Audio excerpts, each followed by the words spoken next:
And you guys love it. Some of you are like, boo, get off the stage, man. Like, damn. Thumbs down. Just stop. But anyways, I'm doing Duncanville yet again, episode 9. Free range children. So what happens in this one is that the parents want to go to a concert of this one dude. I don't care. And there's just so many new things. It's like, oh, what the fuck? And then it's like, why are they completely dumbasses? But all right, so first things first is that their babysitter left them because her dad is leaving for military. So they either can cancel or they try to do the neighbor, and the neighbor, oh my gosh, the neighbor out is most likely a pedophile or something like that. It's like the neighbor's like, keep the cute, I'll do the cute one, but the two girls sleep outside. I'm like, oh yeah, she wants to jump a freaking teenage boy's bones, and it's like you don't see a problem there. It's like you don't see a problem there. I'm shocked she didn't actually break in and try to get some. So apparently we now find out that number one, they have a nanny cam, so why didn't you turn on the nanny cam when you were driving, morons? And number two, apparently the doll that was creepy as frick that they tried to throw away a few episodes ago turns the freak out. It actually is possessed by their damn grandma. Yes, they stuff the freaking ashes of their loved one into that damn doll. Of course it's freaking damn possessed, you damn morons. So they decided to go because the kids actually said, oh yeah, we're old enough, we'll be fine. So they go, and it's kind of funny. Funny note, I was 11 years old when I actually was left alone. I watched Shrek. And it's like, one of them was like 12 years old. The other one is, I'm going to pause it right here. I don't care. I'm going to pause it. Yeah, so one of them was 12 years old. The other one is like definitely teenager. And of course, half the little one. So it gets very, very stupid. So they actually lit the house on fire by accident and doesn't know how to use the freaking fire extinguisher. That's a dumb move too. Given I didn't really know how to use the fire extinguisher, but I watched freaking the Santa Claus. And guess what happened to Santa Claus? Tim Allen used the fire extinguisher, showing how it actually works.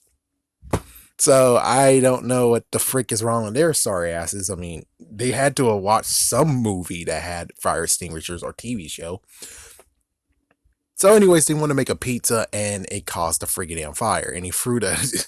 It is kind of funny, but it's also very messed up being like, why the hell did you order a freaking damn pizza? Don't you know people order pizzas? What the fuck? I mean, given the parents didn't actually leave them money anyways, it'd be like, here's some money just in case. It's like, yeah, they didn't do that crap. That's sad.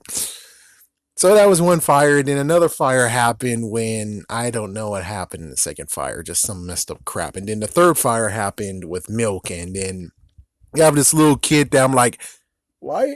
How in the world are you still outside? And it's like late at night.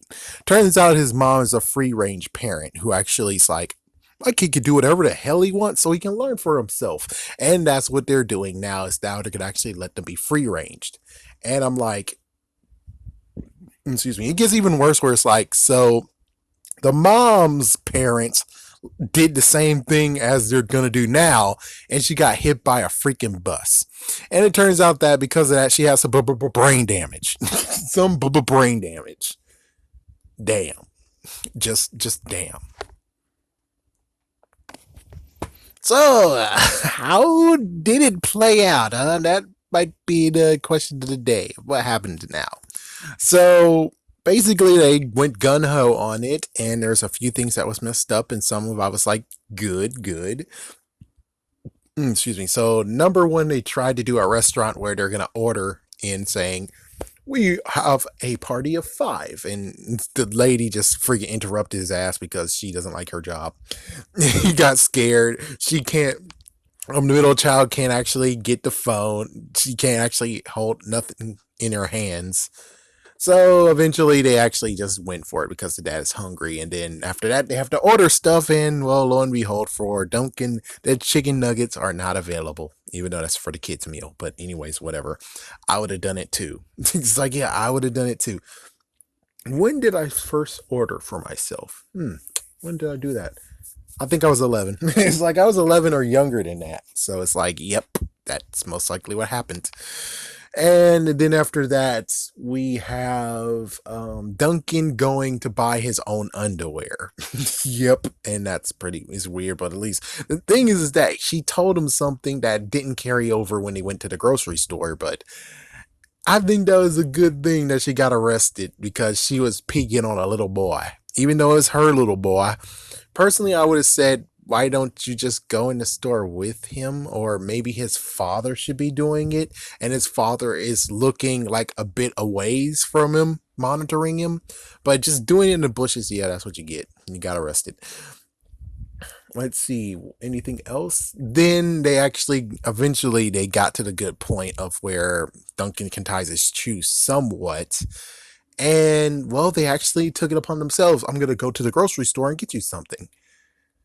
Let me see. When did I actually got to that point? I don't know. It's like, yeah, I don't know. Maybe late teenagers. It's like, in some way instances, I do kind of understand where people are coming from. The fact of free range kids. It's like, yeah, the whole don't talk to strangers. You shouldn't go outside alone or stuff like that. It's like that seal hasn't been broken in me, and I try to break it, but sadly, it still remains. It's messed the frick up. So they go to the grocery store, and lo and behold, they don't have fresh lettuce. Since they don't have fresh lettuce, they actually tried their best to actually uh, get lettuce. But instead of remembering what his mom said of ask for a manager or ask the employee, hey, do you have any lettuce? No, I would like to speak to the manager. Manager, you don't have any lettuce. Oh my gosh. It's like that would have worked. Instead, they went to the back and did it for themselves, and they went into a cabbage truck. And now they land themselves in Mexico. Oh yeah, note they have a dog that's a hero dog who actually failed, but eh. Well, lo and behold, the third part of it is the fact of, excuse me, the kids found themselves in Mexico and they found a way to get out of Mexico. That's a good thumbs up. Even though they went to a freaking drug lord cartel or whatever. Holy frick. And oh my gosh, it's like they got a person screwed, the mom got someone screwed over. So one person was gonna buy chocolate guns with I think cocaine in them, and he was $1 short, and the dollar that was, it's like, what the frick. He's like, yeah. So they were able to fly back with some cool clothes with a private jet. And of course, what happened with the mom and dad is that they tried to actually go to the airport, but the airport is so crappy that some of the lanes were actually converted into tennis courts. So they tried their hardest, and then they tried to actually get people to rise up and fight for the fan, rise up, and it didn't work. The security guards took them, arrested them, and they were like, "You seduce the guard, I'll run," and they both have a guard each. So it's like, yeah, that plan would not work. But luckily, Jean actually is a little bit grown up, and she actually screws them over even more. The fact of, you told, am I grown enough to grill? And it's like, oh yes, you are. It's like, oh, that sucks for you. So basically, they said goodbye to the drug cartel guy, and the mom gave him a hug, and the guy should have quickly got on the freaking damn jet, but he didn't, and he got brutally killed. Dead. Oh yes, and also you said don't rush things, they should still be children, so there you go, even though they're technically teenagers, so it's like it should be 50-50 at this case. Oh, I forgot that she ate a bit of that chocolate cocaine, and now she's gone crazy. And sadly, she kept on eating the chocolate cocaine, and now she actually is even more jacked up at home. But at least the good news is that Jing actually gets to grill with her dad. That's pretty cool. So, in the end, what I think about this episode, is this episode a messed up tragedy or a decent, heartwarming one?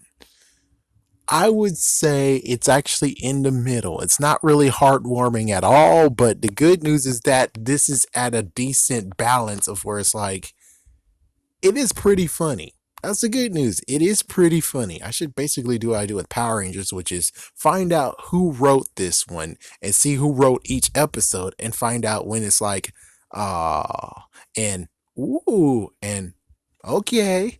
It's like, yeah, this one actually was a little bit turned down and not that messed the freak up. I mean, it should be labeled messed the freak up, but it was tolerable. It was decent enough to where I could actually watch it again if I want to.